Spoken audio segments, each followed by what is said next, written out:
Hi, I'm Steve Dagnald, and this is part 2 of Mankind and the Fermi Paradox. Thank you for listening.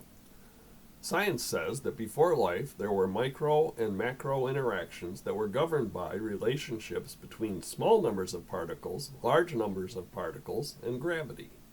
These interactions still exist today. 3 of the basic building blocks for these interactions are hydrogen nuclei, electrons, and photons. For simplicity's sake, I'm not incorporating other particles in my discussion. Once nuclei and electrons begin to accumulate at scale, we see gravity come into play in a big way. Gravity eventually brings enough matter together to ignite a star, resulting in the generation of photons and the fusion of hydrogen nuclei into larger molecules. Photons, in particular, transmit energy and information.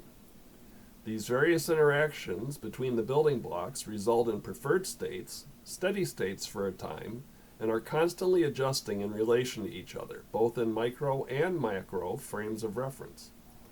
The Sun is the foundation of our solar system, achieving a steady state with its gravity and an economy of emitted photons. The solar system contains planets and smaller bodies made up of hydrogen, larger nuclei, and electrons, energy, information, and resources. Earth, held by the Sun's gravity and receiving an influx of photons, develops its own micro and macro preferred and steady states, made up of these same things, nuclei, electrons, and larger molecules. The continuous influx and availability of energy, information, and resources, plus stability in the form of gravity, favor environments of increasing complexity.